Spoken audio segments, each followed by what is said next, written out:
Você nos envergonha, disse minha mãe, após me dar um tapa por não aceitar, se casar com o homem que ela escolheu e me expulsaram de casa.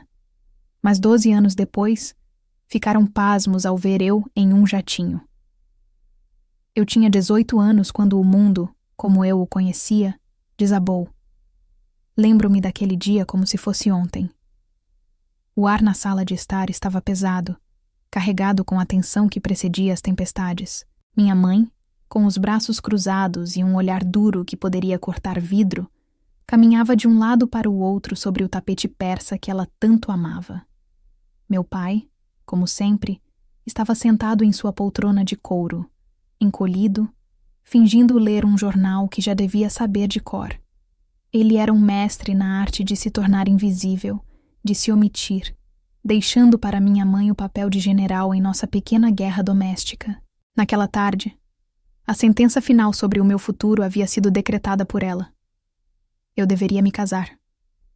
Não com alguém que eu amasse, ou sequer conhecesse direito, mas com o filho de um dos sócios do meu pai. Um rapaz mais velho, com fama de arrogante, e um sorriso que não alcançava os olhos. O motivo? Status. Dinheiro. A união das nossas famílias, segundo minha mãe, nos elevaria a um novo patamar social, garantiria o futuro dos negócios e, claro, o conforto dela. O meu futuro, meus sonhos, meus desejos. Tudo isso era apenas um detalhe insignificante, um sacrifício necessário no altar das aparências. Você entende, Letícia? Ela disse, parando na minha frente. A voz dela era fria, calculista. É uma oportunidade única. Um rapaz de boa família, com um futuro brilhante. Ele vai cuidar de você. Você terá tudo o que sempre quis. Tudo o que ela sempre quis, ela queria dizer. Eu respirei fundo, o coração batendo descompassado no peito. Eu não queria um casamento arranjado. Eu não queria uma vida de luxo vazia, um teatro de felicidade para a alta sociedade. Eu queria estudar. Meu sonho era simples, quase bobo para alguém da minha posição. Eu queria fazer faculdade de marketing, trabalhar, construir algo que fosse meu, que tivesse a minha marca, o meu suor. Queria ser independente. Mãe, eu não posso. Minha voz saiu trêmula, quase um sussurro. Eu não o amo. Eu não o conheço. Eu quero estudar. Eu quero ter a minha própria vida. A expressão dela se fechou ainda mais. As linhas ao redor de sua boca se aprofundaram. Estudar? Que tolice é essa? Você tem tudo aqui. Uma vida confortável, um futuro garantido. Para que precisa trabalhar? Isso é para gente que não tem sorte na vida, não para você.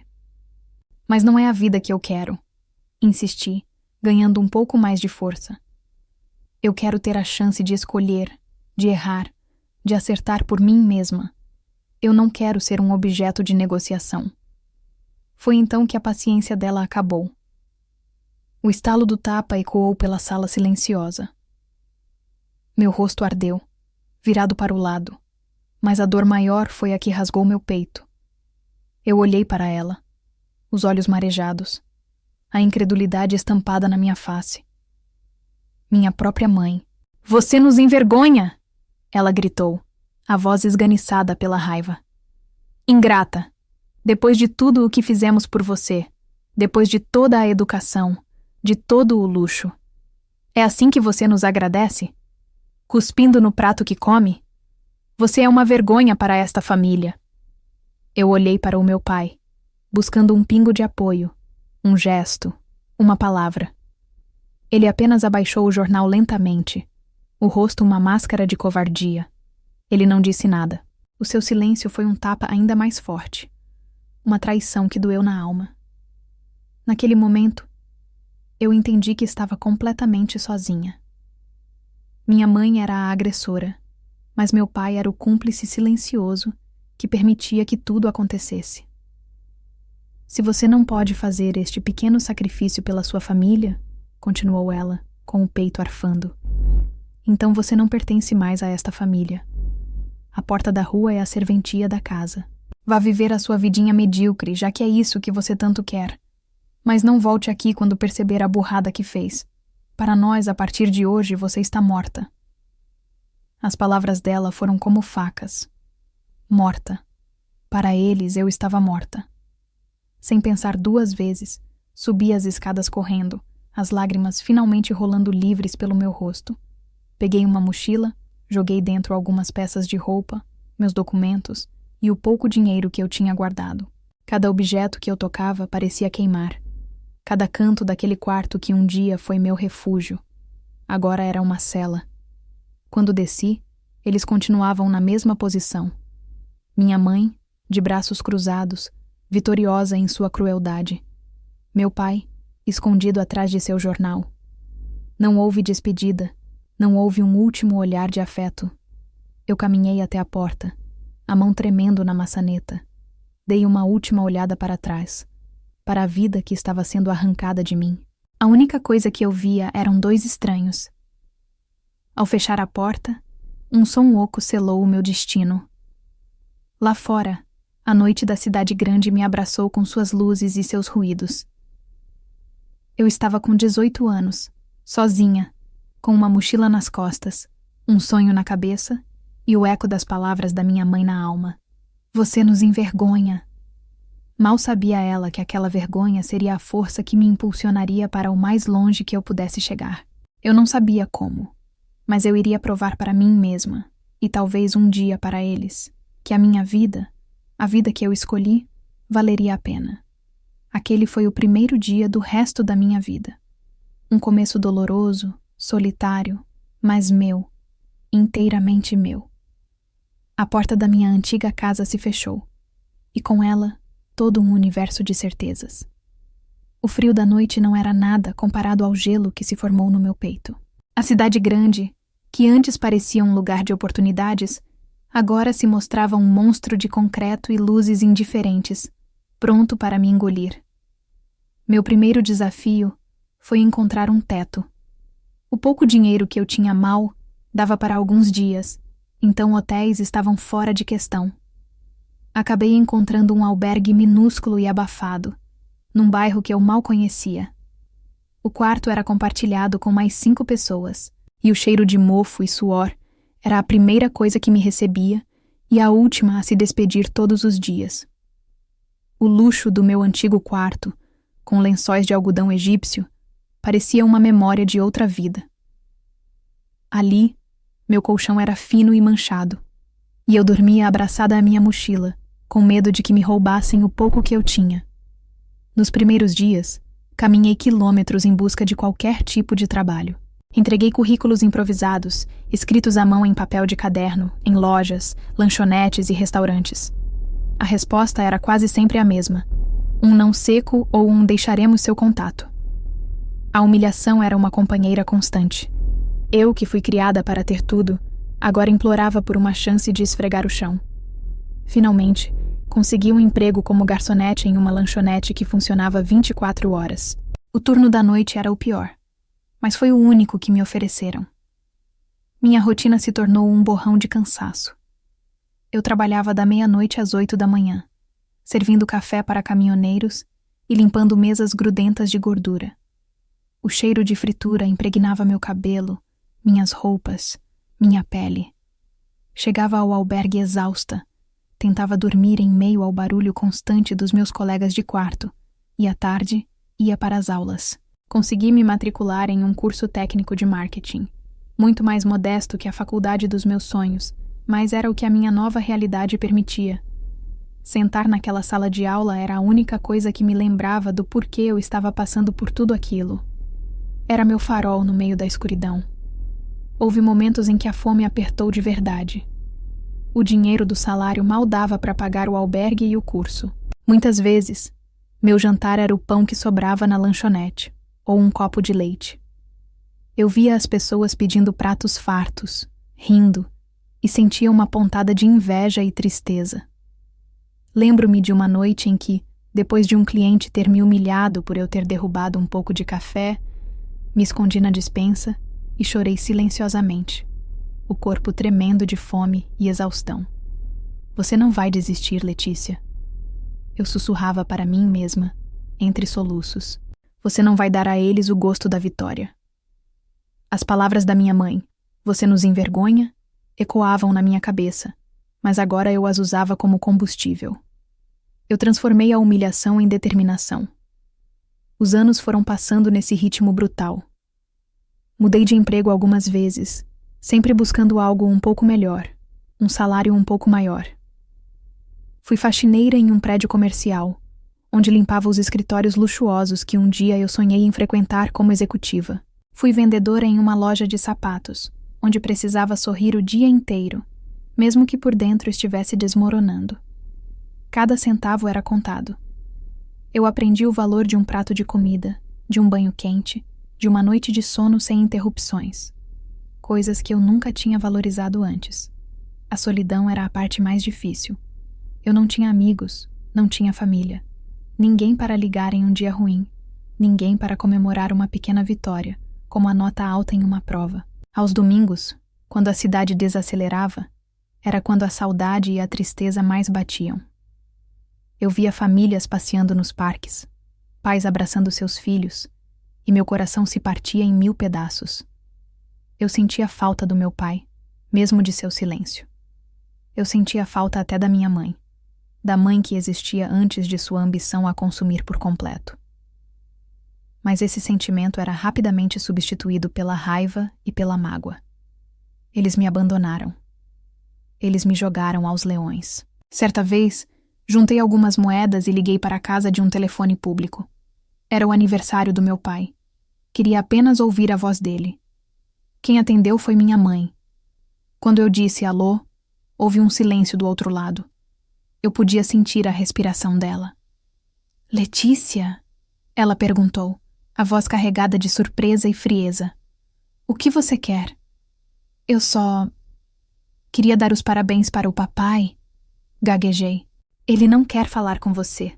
Ela respondeu cortante. Estamos muito bem, obrigada. Não nos perturbe mais. Siga com a sua vida, que nós estamos seguindo com a nossa. E desligou. Aquele clique do telefone desligando na minha cara doeu mais do que o tapa. Foi a confirmação final de que eu não tinha mais para onde voltar. Eles não se importavam se eu estava viva ou morta, bem ou mal.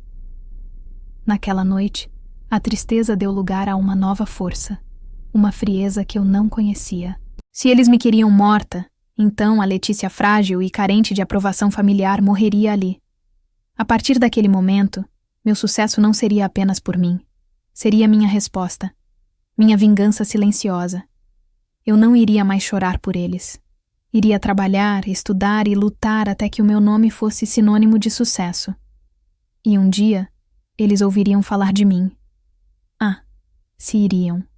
Eles se engasgariam com o próprio orgulho ao ver a filha que eles enxotaram como lixo se tornar alguém, que eles jamais poderiam imaginar. Aquele sofrimento todo não seria em vão. Ele estava moldando a mulher que eu precisava me tornar. Os anos de sacrifício no curso técnico finalmente deram um fruto. Com o diploma na mão, consegui um emprego um pouco mais digno, recepcionista em um prédio comercial no centro da cidade. O salário ainda era baixo, mas pela primeira vez eu trabalhava em um ambiente climatizado, sentada em uma cadeira. E não precisava mais lavar pratos ou esfregar o chão. Era um pequeno passo, mas para mim parecia um salto gigantesco. Eu passava os dias atendendo telefones, recebendo correspondências e observando o fluxo de executivos e empresários que passavam por mim. Eu estudava seus gestos, suas roupas, a forma como falavam. Eu absorvia tudo, sonhando com o dia em que eu seria uma daquelas pessoas. Em um dos andares do prédio, funcionava uma renomada agência de marketing. Eu via a equipe deles, sempre agitada, criativa, e sentia uma atração magnética. Era ali que eu queria estar. Um dia, durante uma tempestade que causou uma pequena inundação na entrada do prédio, o caos se instalou. Elevadores pararam, pessoas ficaram presas. Mantendo a calma, comecei a organizar a situação, orientando as pessoas para as saídas de emergência, usando o sistema de som para dar avisos e acalmando os mais nervosos. Meu trabalho era apenas atender ao telefone, mas meu instinto falou mais alto. Foi nesse dia que a conheci. Uma mulher elegante, de cabelos grisalhos e olhar penetrante, ficou observando minha atuação de um canto. Quando a situação se normalizou, ela se aproximou do meu balcão. Você lidou com isso muito bem, disse ela com uma voz calma e firme. Manteve a cabeça no lugar. Qual o seu nome? Letícia, senhora, respondi um pouco intimidada. Eu sou Helena, diretora da agência de marketing do 12º andar. Ela se apresentou. Vi que você estuda marketing. O que você acha que poderíamos ter feito para comunicar melhor a situação de hoje? Pega de surpresa, gaguejei por um instante, mas a oportunidade era única. Respirei fundo e disse tudo o que pensei enquanto organizava o caos. A comunicação deveria ser mais clara e segmentada. Um aviso para tranquilizar os visitantes, outro mais técnico para a equipe de manutenção e usar canais digitais, como um grupo de mensagens instantâneas do prédio, para atualizações em tempo real. A informação centralizada gera confiança. Helena me olhou por um longo tempo, com um leve sorriso no rosto. Você não é só uma recepcionista, é, Letícia? Você pensa como uma estrategista. Venha ao meu escritório amanhã às 9. Traga seu currículo. Meu coração quase saiu pela boca. Naquela noite, eu mal dormi. Pela primeira vez em anos, a esperança não era um sonho distante, mas uma possibilidade real e palpável. No dia seguinte, Helena me ofereceu uma vaga de estágio na agência. Era o começo. A porta que eu tanto esperei finalmente se abriu. Agarrei aquela oportunidade com unhas e dentes. Eu era a primeira a chegar e a última a sair. Eu não fazia apenas o que me pediam. Eu pedia mais trabalho, estudava os projetos antigos, lia todos os livros sobre marketing que Helena me emprestava. Ela se tornou minha mentora, minha guia. Ela viu em mim uma fome de vencer que a lembrava dela mesma no início da carreira. Meu crescimento foi rápido. Em menos de 1 ano, fui efetivada. Em 2, já era coordenadora de uma pequena equipe. Meu talento, que por tanto tempo ficou sufocado pela necessidade de sobreviver, finalmente floresceu. Eu tinha ideias inovadoras, uma capacidade de entender o público-alvo que beirava a intuição, e uma dedicação que impressionava a todos. Eu não estava ali apenas por um salário. Eu estava construindo meu sonho, tijolo por tijolo. Foi em um desses projetos que conheci Marcos. Ele era designer em uma empresa parceira. Diferente de todos os homens que eu conheci, ele não se importava com sobrenomes ou status social. Ele se encantou pela minha paixão, pela minha história de superação. Marcos era gentil, paciente e me apoiava incondicionalmente. Com ele, eu aprendi a baixar a guarda, a confiar novamente. Ele me ensinou que amor não é posse, é parceria. Pela primeira vez na vida, eu me senti amada por quem eu era, e não pelo que eu poderia representar. Depois de 5 anos na agência de Helena, eu já era diretora de contas e tinha um nome no mercado. Helena, em uma de nossas conversas, me disse: Letícia, este ninho ficou pequeno para você. Você tem asas para voar mais alto. Você precisa ter o seu próprio negócio. Com a bênção e até mesmo um investimento inicial dela, tomei coragem. Pedi demissão, me casei com Marcos e juntos fundamos a nossa própria agência de marketing digital. O começo foi desafiador, mas nós tínhamos um ao outro. Eu cuidava da estratégia e do negócio, e ele, da criação. Éramos a equipe perfeita. Nossa agência cresceu de forma exponencial, pois entregávamos resultados que ninguém no mercado conseguia. Conquistamos clientes enormes, ganhamos prêmios e, em poucos anos, nos tornamos uma referência nacional. O dinheiro, que um dia foi motivo de tanta preocupação, agora era consequência do nosso trabalho. Eu me tornei a empresária milionária que a menina faminta e solitária de anos atrás jamais ousaria sonhar. E então, a vida me deu o maior presente de todos. Eu engravidei. Quando segurei meu filho, Lucas, nos braços pela primeira vez, um ciclo de dor se fechou dentro de mim. Olhando para aquele rostinho pequeno e perfeito, eu jurei que ele jamais conheceria o tipo de abandono que eu conheci. Ele seria amado, apoiado e, acima de tudo, livre para escolher o próprio destino.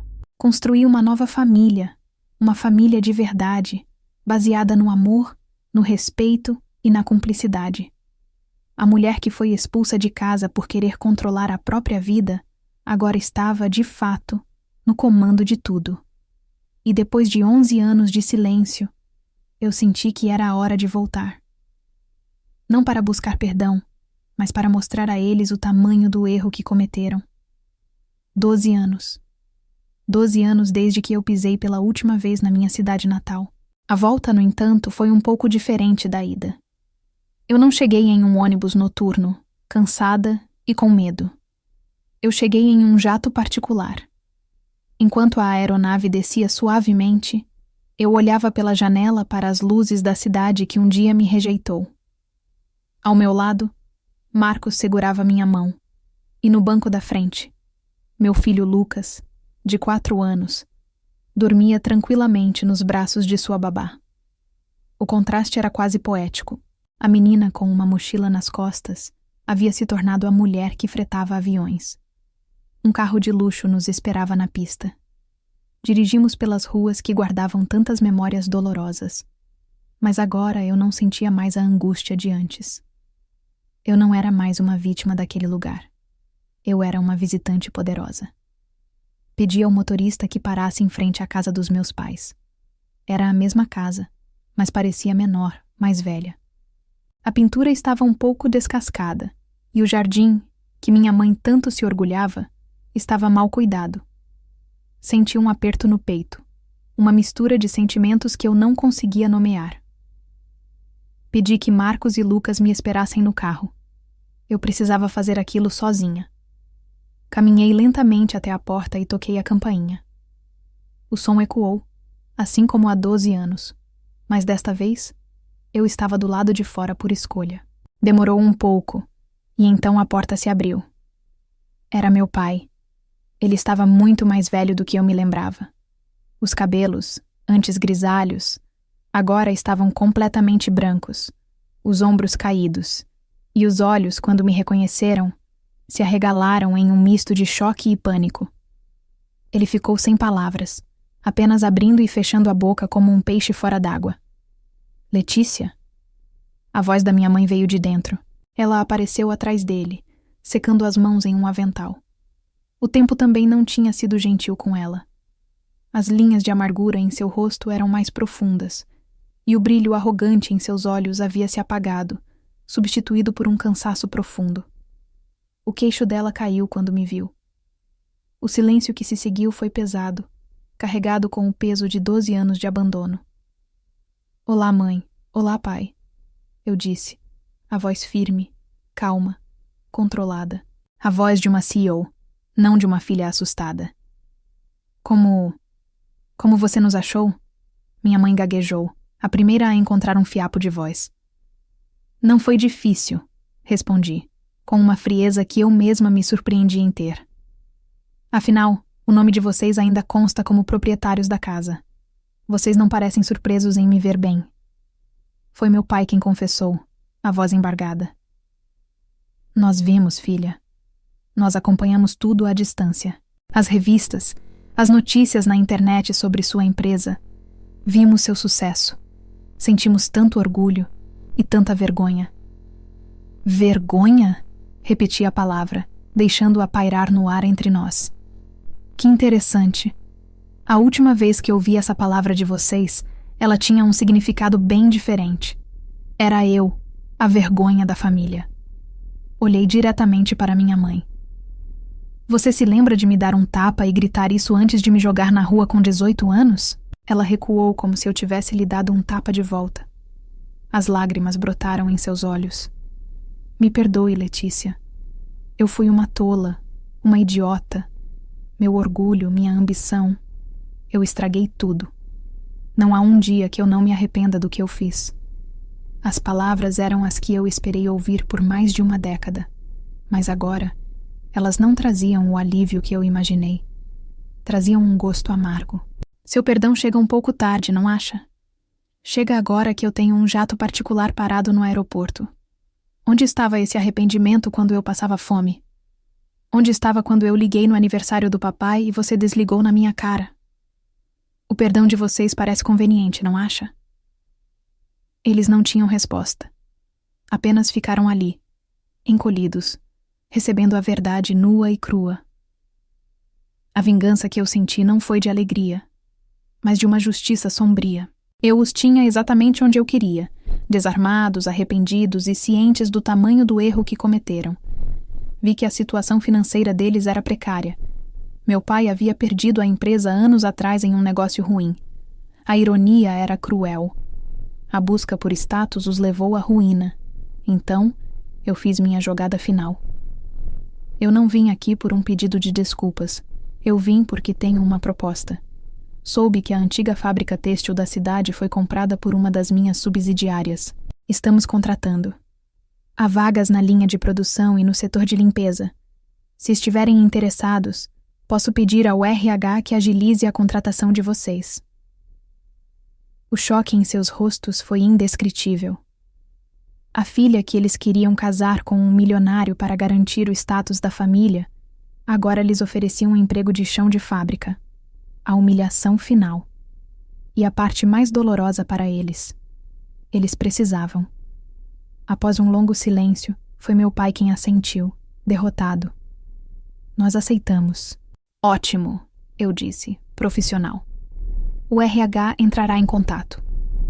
Eu me virei para sair, mas parei. Ah, mais uma coisa. Eu tenho um filho. O nome dele é Lucas. Ele é meu mundo. Vocês são a voz dele, e eu não vou tirar isso de vocês. Mas não se enganem. A confiança foi quebrada há muito tempo. Se quiserem vê-lo, será sob a minha supervisão, nos meus termos. Cada visita, cada encontro, será vigiado. Eu preciso garantir que o ciclo de dor e de ambição que me destruiu morra aqui, comigo. Saí daquela casa e respirei fundo o ar do lado de fora. Eu não me sentia exultante. Sentia-me livre. A vingança não era sobre fazê-los sofrer como eu sofri. Era sobre mostrar a eles que a vida que eles chamaram de vergonha foi a que me deu tudo, enquanto a vida de aparências que eles tanto prezavam lhes tirou tudo. Ao entrar no carro, olhei para Marcos e para o meu filho dormindo. Ali estava a minha vitória. Não era o dinheiro, nem o poder. Era o amor verdadeiro. A família que eu construí das cinzas. Eu tinha quebrado o ciclo. O futuro do meu filho seria de liberdade. E essa era a única herança que importava.